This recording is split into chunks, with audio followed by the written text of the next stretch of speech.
Hey, and welcome to another episode of the G.L.O.E podcast.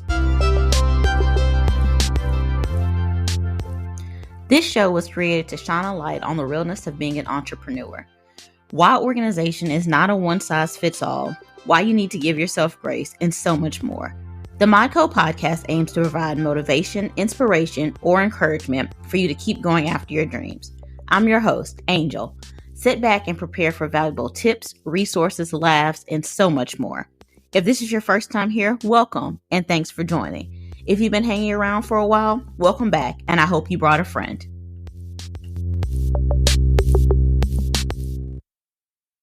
A plane cannot take off if it has too much baggage. Same with people. We cannot grow if we are unwilling to forgive or letting fear get in our way. This is why I wrote Fear and Forgiveness, a 16-day devotional and fasting journal. The first part of the book talks about fasting, fear, and forgiveness. The second part is a 16-day devotional. Each day comes with a story, a Bible verse that relates to the story, reflection questions, and a prayer.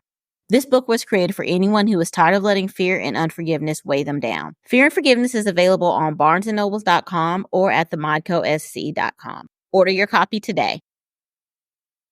Hello, everyone, and welcome back to another episode. Today, I am chatting with Kate Evans again. Kate was on here a couple of months ago. Her episode was titled Ditch Your Crap, and we had some fun with that episode. If you all remember, she told us about something that happened when she went out of town for a few days because she had not yet started organizing and decluttering. So hopefully that triggers y'all's memories about Kate and her story. So she is back today, and we are going to talk about building good organizing habits and kind of maintaining them. So everyone, let's welcome Kate back. Hi, Kate. How are you? Hi, I'm good. Thank you so much for having me back. I had such a great time chatting with you last time, and we had talked about doing this one. So I've been looking forward to having this conversation with you because I love talking about habits. You are so welcome. Hey, there's nothing weird about it. We all have our little things that we like to talk about and that makes us happy. So there's nothing wrong with that. And thank you so much for coming back again. As I said, thank you for reminding me too about this and getting you back on here. So we are just going to dive into it. And Kate, you tell us. I'm going to let you kind of lead the conversation today. So you go for it. I'm just here. All right. So as y'all know, I'm a decluttering coach, but I also have 20 years of experience in psychology. I've been a therapist for a very, very long time. And in that work, I've been working with people on the creation and maintaining of habits all along. And when I started doing the decluttering coaching, well, it would just, melded right into that, because when we create systems in our organization that support our habits, then everything, the making of decisions kind of gets reduced, because we go through decision fatigue with the organization in our homes when things don't have places, because then you're always deciding where to put stuff. So what I was thinking about as I was thinking about talking with you today, Angel, was that the habits that we don't have habits, or we have crummy habits that don't support us. And how do we then create new habits without becoming so overwhelmed that you just throw it all out the window and decide, I'll do this another day? Okay, yeah, that sounds good, because I think, they all say it takes time to build a good habit, and we live in a society where we want immediate gratification. And so if we start doing something and then we forget to do it, or we feel like we're not doing it right, we kind of just give up on it and let it go. Or either, I know for myself personally, when I try to start doing something new, I'm either all or nothing. So I'm either gonna, like with working out, I'm either gonna go work out for an hour, get my cardio in, get my stretching in, get everything in, or I'm not going to do anything. And then after a day or two, I'm tired of it because I'm not used to it. My body does not know that habit. And I didn't try to build up to it. I went from doing nothing to trying to do it all. And that's not a way to build a good habit. And that's with anything, and especially organizing, because you said it earlier, decision fatigue. People get so tired. They're like, well, what am I supposed to do with this? Why do I need to get rid of this? Or I want to get organized, but it just seems too stressful. So yes, let's definitely talk about how we can build those habits instead of just going from 0 to 100, how we can actually take the steps to go 1, 2, 3 and build up to that 100. Exactly. And thank you so much. You said it so beautifully, because that experience that you just described of like, I'm going to work out and I'm going to do all the things. And then it just becomes too much, or it stresses your body out, or it's overwhelmed or whatever. And then you just don't do it. You stop doing it after a while. That's what I work on with my clients, is slowly building. And nobody wants to slowly do anything. And I'm all about slow living in general. So slowing ourselves down and saying it's okay to start one thing. So don't get into your head that you're going to declutter and organize your entire house this week, and you're going to come up with the perfect organizational systems and it's going to stick, and that's going to be the end of it.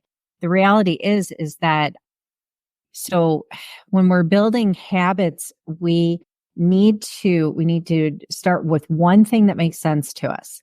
So maybe it's, you've cleaned out your pantry and you want to always put the soup back on this shelf in this place.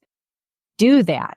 Get your family trained on doing that. They might not, and you might not be ready to deal with a complete pantry overhaul and organization and then stick with it. But y'all might be able to just do, okay, soup always goes here.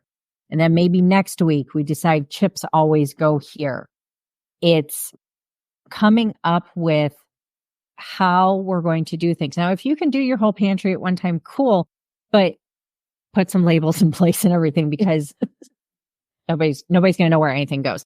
And when it comes to habits in general, which I guess it's a little different than the organization thing, but anyways, there's that thing that says it takes 21 days to build a habit.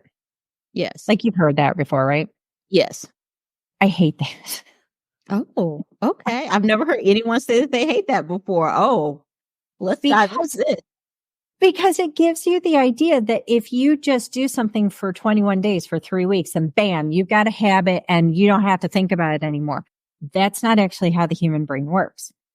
We tend to be in what you can call like a crisis stage. And it's a weird word to use, but it's like for 2 weeks, we're like, yeah, I'm on this thing. The apple is shiny. I'm all about it. Then the shine starts to come off the apple at about a week and a half to 2 weeks.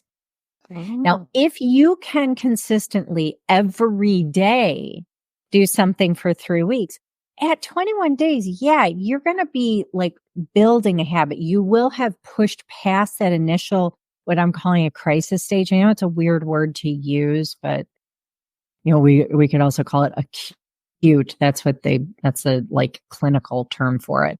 Okay. So if you've been working out and you do it for 21 days straight, you're on the way to building a habit, because you pushed through that part where it was like at about a week and a half, you're going, oh, I really don't feel like doing this anymore. At 2 weeks, you just like, oh, I'm not doing this anymore. But if you push through that at the 3 week point, you're on your way. Honestly, a habit at about 3 months is when, of consistent behavior, that's when I would say you've got a habit in place. At 6 months is when I'm going to say, like, this thing is a part of you. Okay. No one wants to hear that.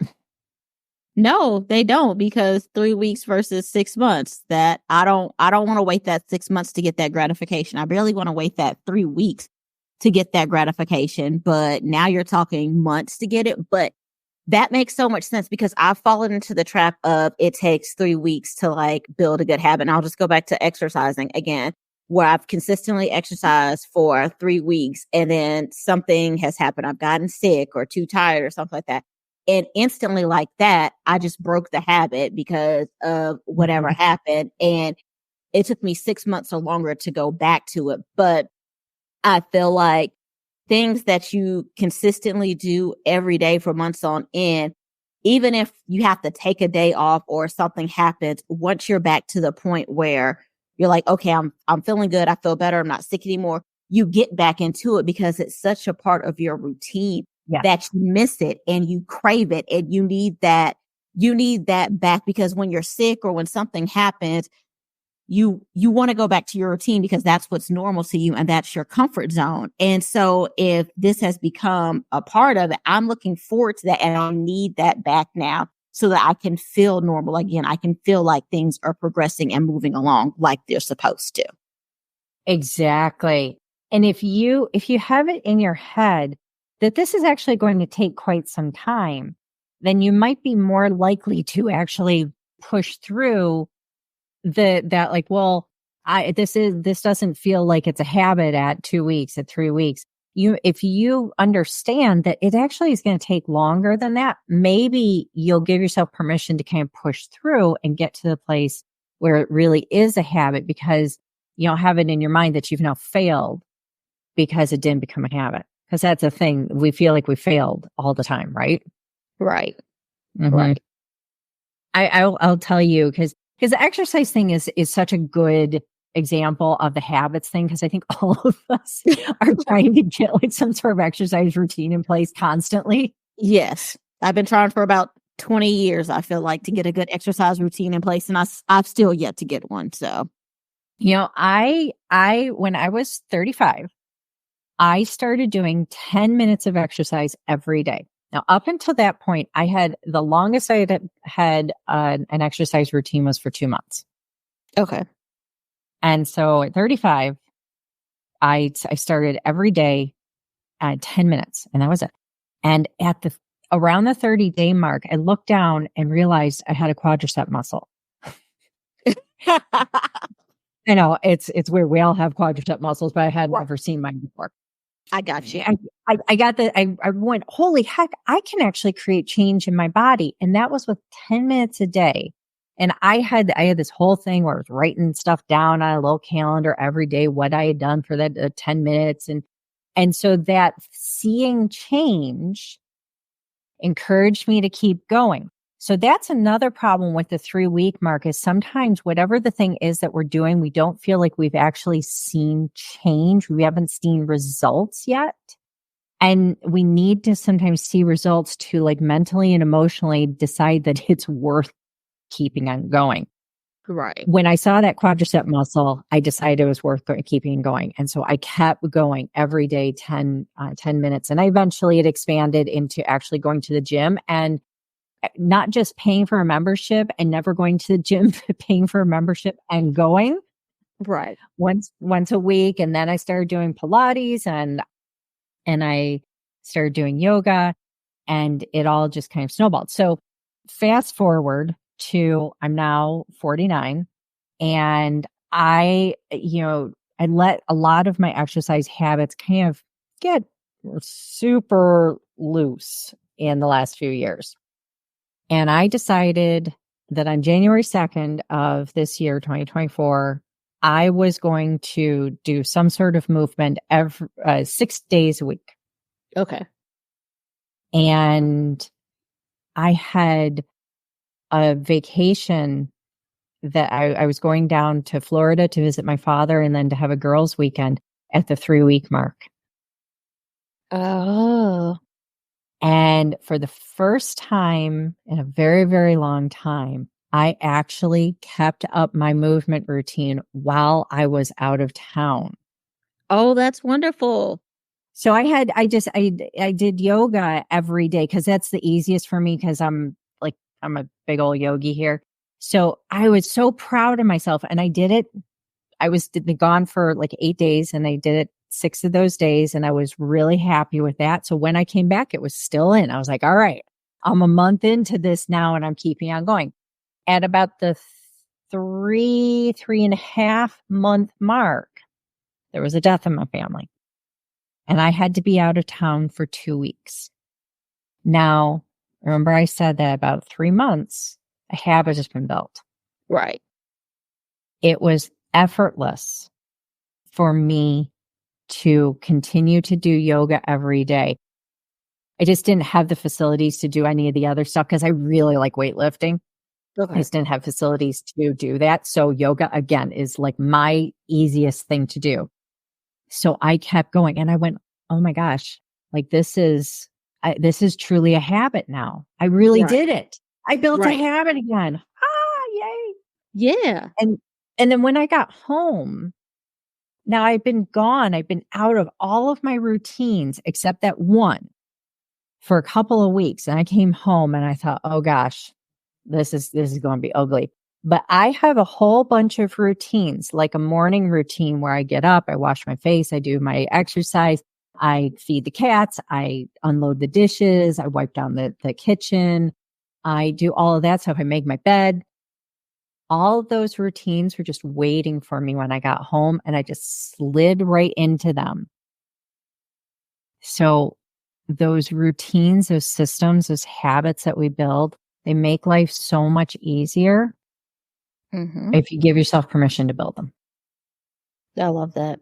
And I like the fact that you said that when you got back home, you kind of slid right back into them, because I also think that your routine your environment very much impacts your routine, because you associate with, okay, I'm home. Because of course, if you're not, in my condolences about the death in your family as well, Thank but you. you're welcome. If you're out of town, okay, of course, you don't have to feed the cats if you're out of town. Usually when people go to hotels or something like that, you don't have to make your bed. You don't have to do those habits. So and that's something else that you have to learn to build, because some habits are only in a certain environment. So, once you're in that environment, now you're back home, you have no choice but to feed the cats. You have no choice but to, do certain things. And so I think that's very helpful to realize what habits are environmental habits as well. Absolutely. And I will tell you, so my husband did not come with me because he had to stay home and work. So he was the one who was feeding the cats while I was gone. And when I got home, I came home to a home that was still tidy and organized, because all of the routines that we have built in our home are like simple, systematic, and he was able to keep up with them as well too, because even though I'm usually the one who does the dishwasher and everything like that, I make the bed. I just do that stuff because it matters to me to do it. So I've taken it on. I also work from home, so it's easier for me to do some of that stuff. But I came home and the house was tidy. Our bed was made. The dishes were done. The kitchen was wiped down. Like everything. I came home to a tidy home. I didn't come home to chaos. And I know that there are people who are going to be listening to this who are like, oh my gosh, if I left my husband home with the house, I would come home and it would be pure chaos. I would just walk into stress and I'd have to pull the whole house back together. And that is not a slam against husbands or men. It's just a thing that oftentimes as women, we take on all the responsibilities for those things, but it's not set up so that everybody in our family can follow through on them. In my household, it is set up so that it's very easy for him to follow through. So I came home from this very difficult couple of weeks and I was able to go, sigh and say, oh, okay, all I had to do was like do my laundry from having been out of town. And then I could relax. I didn't have to suddenly clean my house. It was wonderful. Yeah, that's definitely a wonderful feeling. And you said pantries earlier, then you just talked about like coming back home to organize. Now I will say that my husband, he cleans up, he straightens up, all that. I never have to worry about that when I like come back from a trip or anything like that. But our organization styles are so different, because I'm the person that's like, the soup needs to go in the pantry on the third shelf, left corner, right next to the beans or something random like that. And he's like, it's in the pantry, it's fine. And I'm just like, but no, it's not in the right place. So I'm going to look in that exact spot for it. And I can't find it. And so I did like your idea that you said earlier about like just trying, okay, we're going to put one thing where it goes, either that or just being like, okay, it's in there. I know we have it. So maybe just have to look for it. So that's a balancing act sometime as well. Except house will be clean. Things will be straightened up, but the suit might not be next to where I want it to be at. But other than that, it'll all be good. And that's tough, like creating those organizational habits within a household where you've got multiple adults, and I know you've got a child in the household as Yes. well. And to make it so that, like, even if there are different kind of organizational ideas, that there's an agreement amongst everybody in the household. Hey, this matters to me that the soup goes here.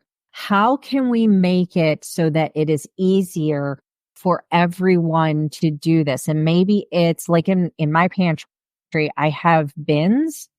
So it's not so much that everything, you wouldn't look in my pantry and go, wow, that is the tidiest pantry I've ever seen. I have a very small pantry, but it's all of the baking stuff goes in this one bin.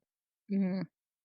Okay. And so I know that if I need something like, baking powder or flour or sugar or some vanilla or something like that, I'm just going to burrow around in this bin and I'll find it. And that makes it's easy for my husband too, because he just has to just chuck it in the bin. He doesn't have to think super hard about the exact location. Because I think if I were to try to force him into like, put it in this one spot, I don't think he would do it. I really don't. Well, Bless him, but I just don't think he would. I don't have bins, but it's like, okay, all the baking stuff is over here on this side.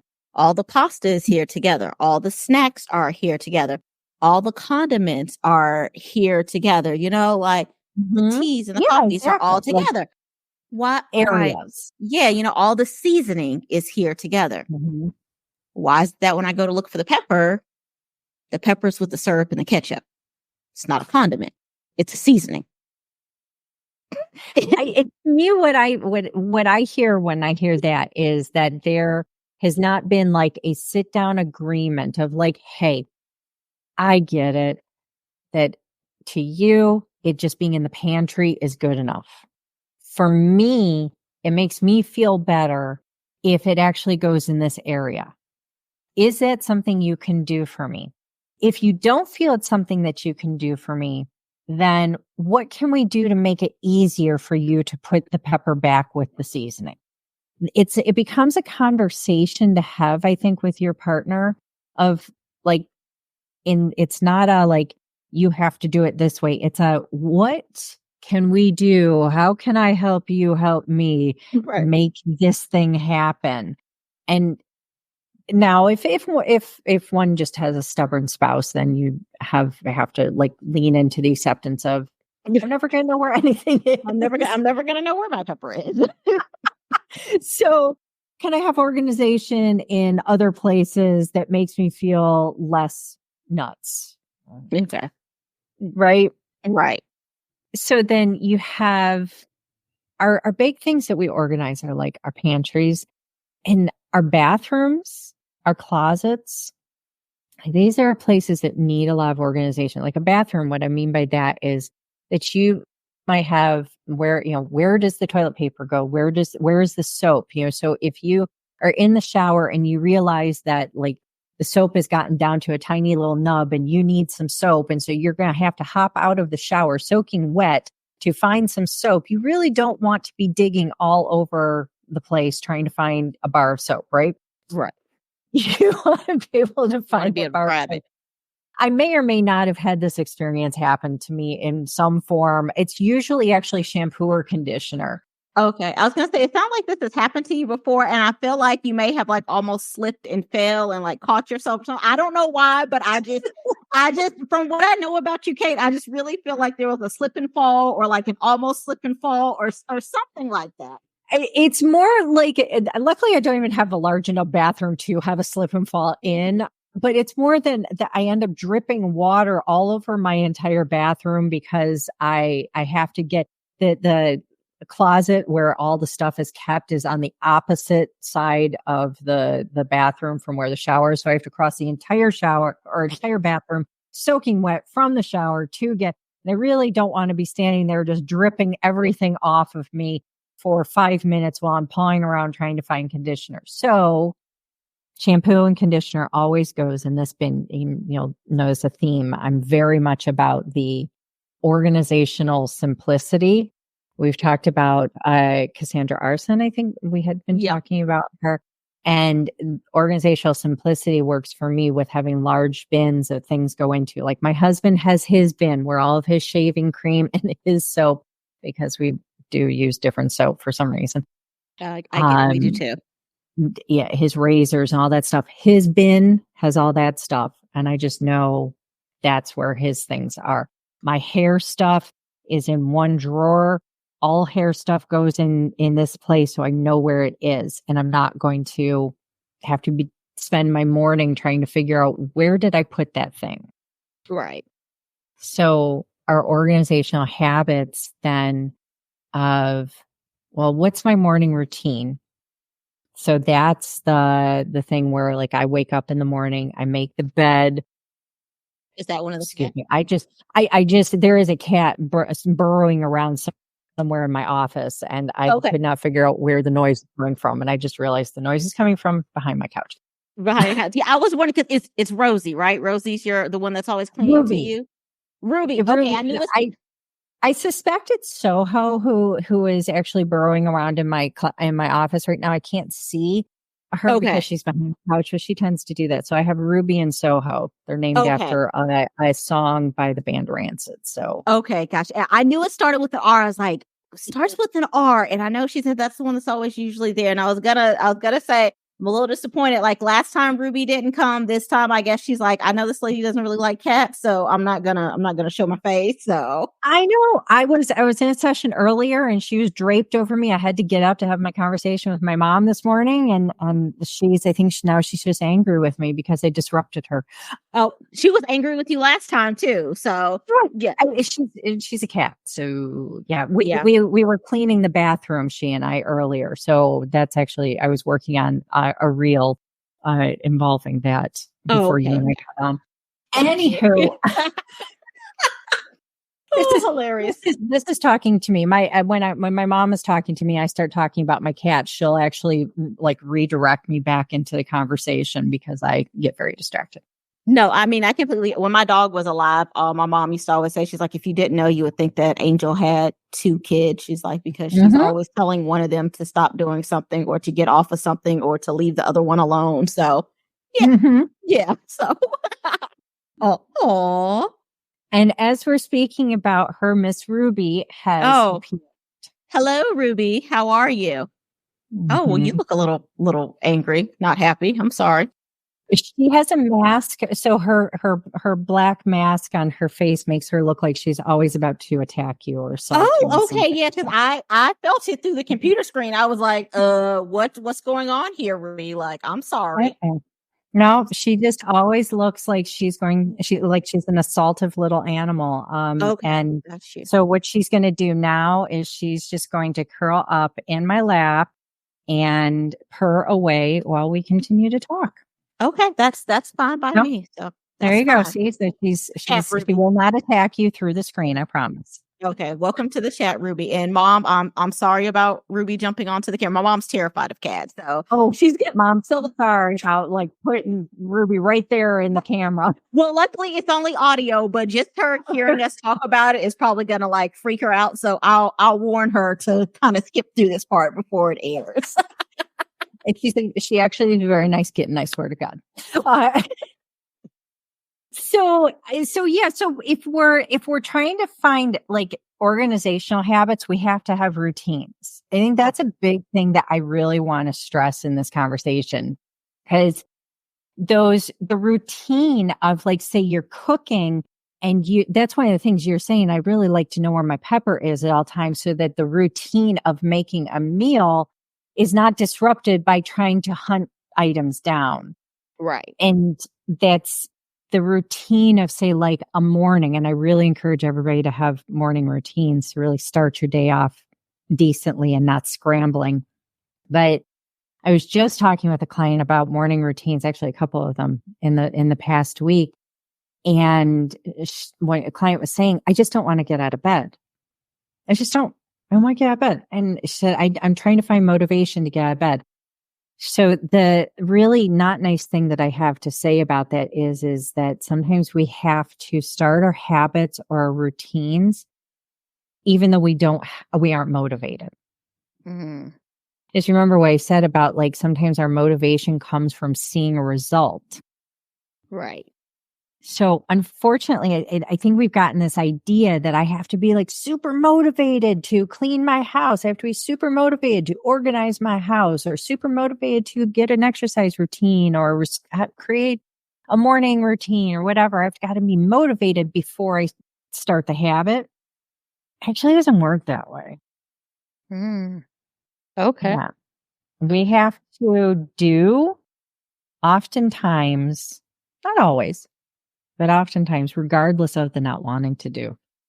That makes sense, because you're not really going to necessarily be motivated to do something until you're actually doing it. I feel like it's one of those things where it's like, okay, I know that I need to do this, but nobody's actually motivated to be like, oh, let me fold the laundry, or, let me go clean the bathroom. Let me start doing this. Nobody's actually motivated to do those things, but you know that you have to go fold the laundry, and you have to go, like, I'm never motivated to stop to get gas. I hate stopping to get gas, but I know that it's such a pain. I get yelled at all the time. Like, I'm like, oh, 27 miles empty. How far can I push this? Because I'm not motivated to stop and get gas, but I know that it's a thing that I have to do. And I think that we should start looking at stuff like habits that we may want to build. If we're not motivated to build it, start looking at it as something that you're going to have to do. Like, you need this to keep going, to, to fuel yourself, or to make your life easier. So, right. And so what you're starting to touch on is, so there, the wanting to do the thing. It's like, so like the gas thing. I think it's hilarious that you said that, because I never want to fill my gas tank. And so why fill the gas tank? Well, so that tomorrow when I'm going somewhere in the morning, I don't suddenly have to fill the gas tank then. right. So our motivators are pain, fear, and pleasure. Pain and fear. So pain would be like, my husband's going to give me a hard time about the gas tank being empty on my car yet again, because that's not just you, that's me too. My husband gets in my car, I'll be like, seriously, it's on empty. Why? Right. And I'm like, well, where do you need to go? And he'll tell me, and I'm like, oh yeah, you can make it there and back with the amount of gas that I have in the car. Like, you're good. Yeah, I know my car. I know how far it can go. You're going to be fine. But they're upset with us for some reason. Right. But the pain motivator is the avoiding the pain of my spouse being, disappointed, upset, because it's not enjoyable.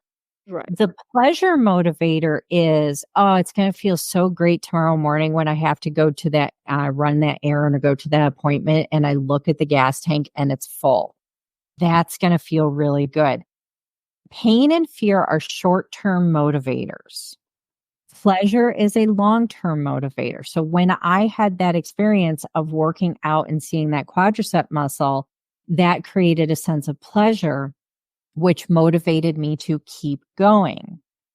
If the motivator is only fear, so you might ask people who maybe have a medical condition or something, like somebody who's diabetic. I have a number of clients who are diabetic, and they're told, you need to exercise, you need to exercise, you need to exercise. So this is for your health. This is to give you longer life, etc.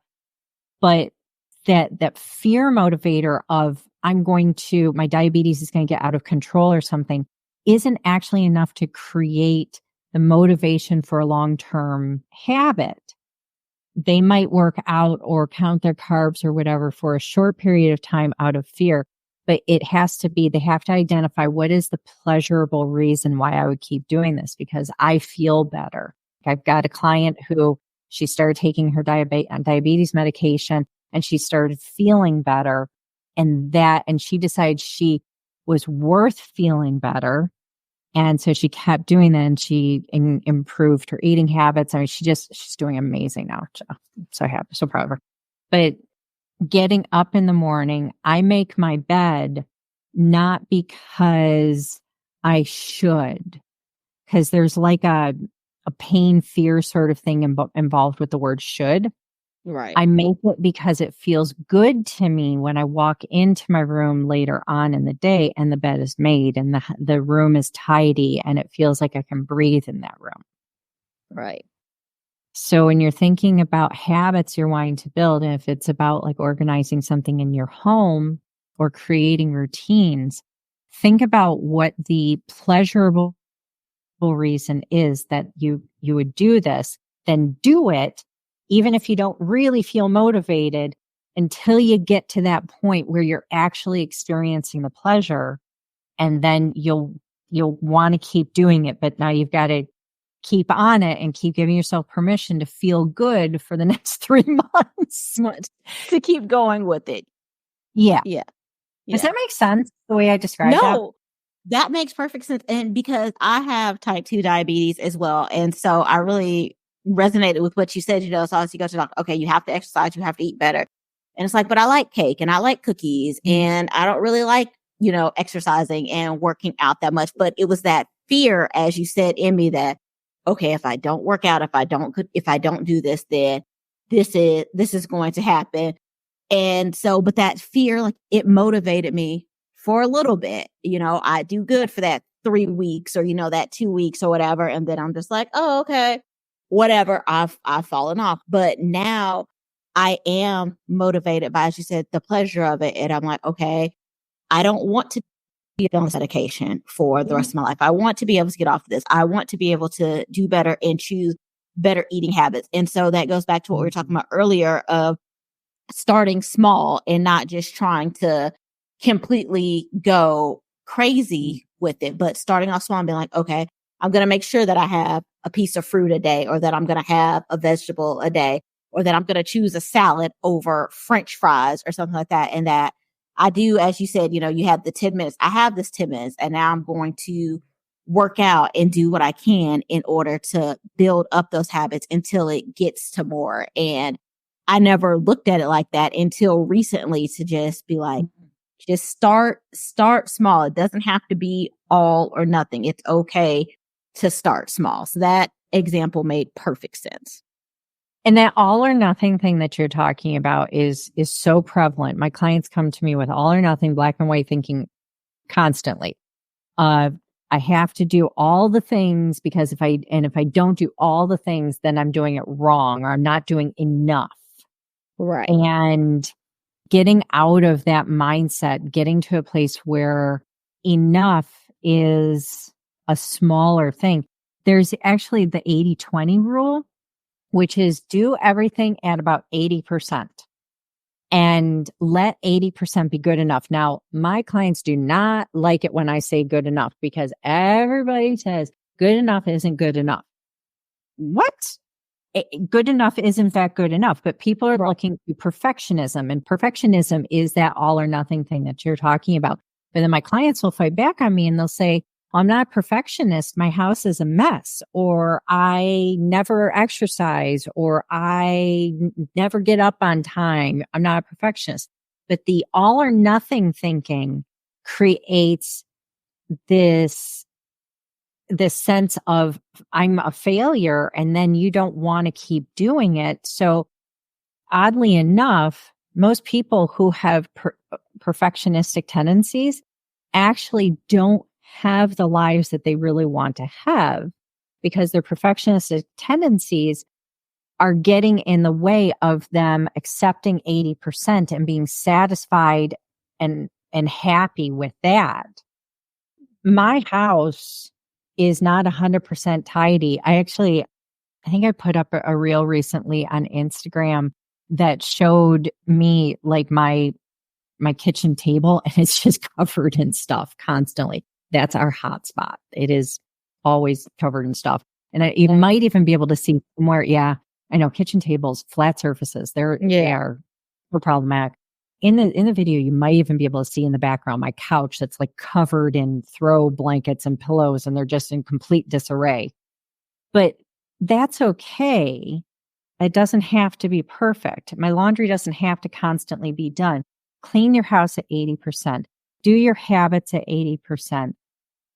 Follow, nutritional expectations at 80%. And if you give yourself permission to do 80%, building habits gets easier because you're not running up against this perfectionistic thing that freezes you and creates a sense of overwhelm.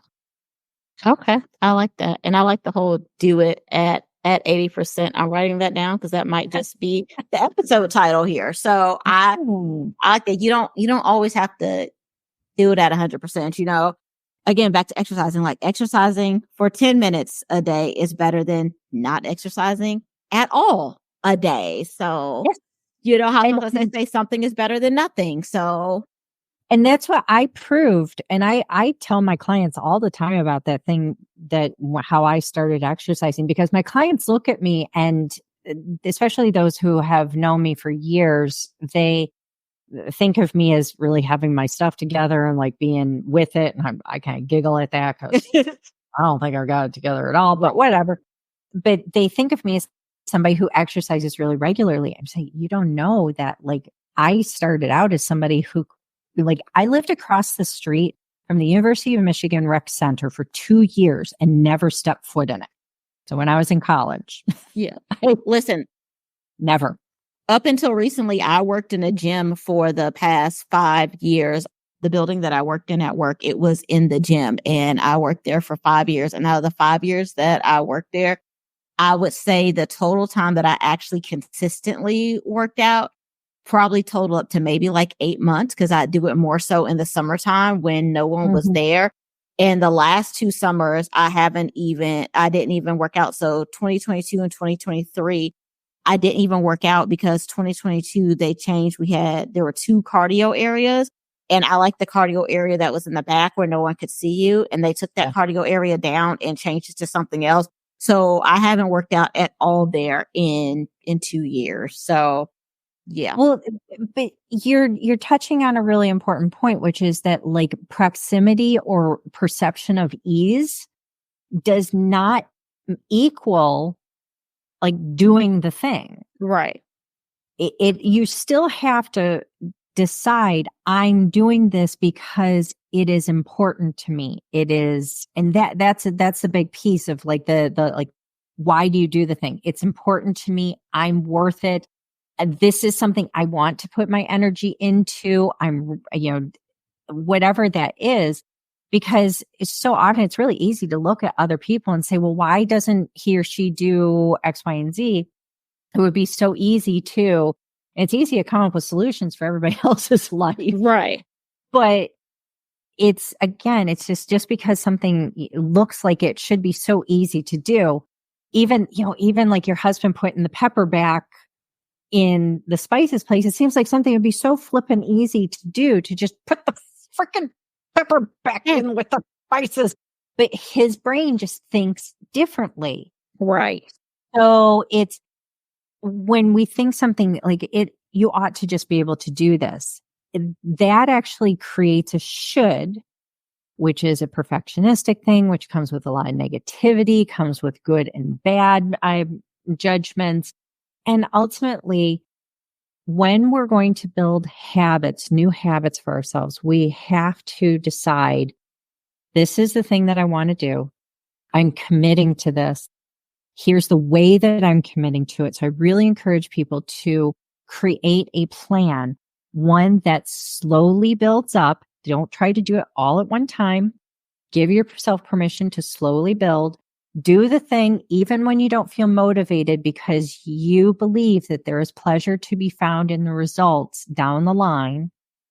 Get to the place where results start to show up, and then keep going, and understand that you have not failed just because something doesn't feel like an easy habit after 21 days.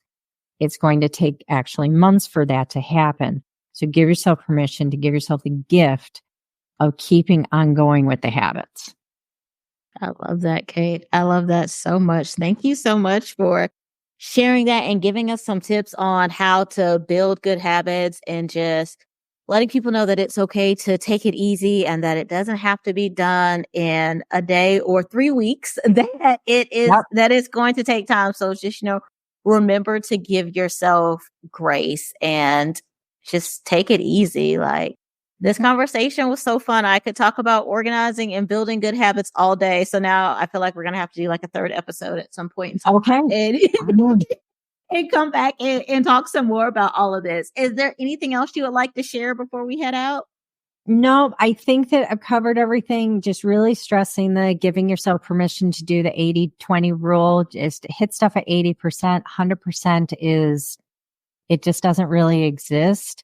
So you're doing awesome when you're doing 80%. Honestly, you're doing awesome when you're doing anything. So just aim at 80%. All right. Thank you. And Kate, before we go, can you tell everyone where they can find you at again? Absolutely. So you can find me on my website at soulfulspacecoaching.com. You can find me on Facebook and Instagram at soulfulspace.coaching. And I really encourage your listeners to check out my newsletter, and that you can find that at soulfulspacecoaching.com/newsletter. And I'm sure you'll put that in the notes. Yeah. But yeah, join me there, where I share lots of awesome tips having to do with organization, habits, self-care, feng shui. And I'm hitting more and more feng shui because I love that. So look out for more of that in the future. Okay, will do. And thank you so much, Kate. And I hope you enjoy the rest of your day. And bye, Ruby. Thanks for joining us today. Thank you so much, Angel. You're welcome.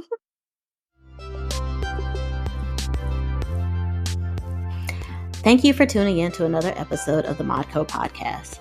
I hope that you enjoyed this episode and learned something from it. Be sure to share this episode with a friend, family member, colleague, or anyone you think will enjoy it. Make sure you hit the follow or subscribe button. And if you love the podcast, please leave us a 5-star rating and review on your favorite podcasting app. That helps others to find us and gets us listed in other show recommendations. So you all know that I run on coffee, and so does the show. If you'd like to buy us a coffee, you can do so by clicking on the link in the show notes. Thank you so much, and chat soon.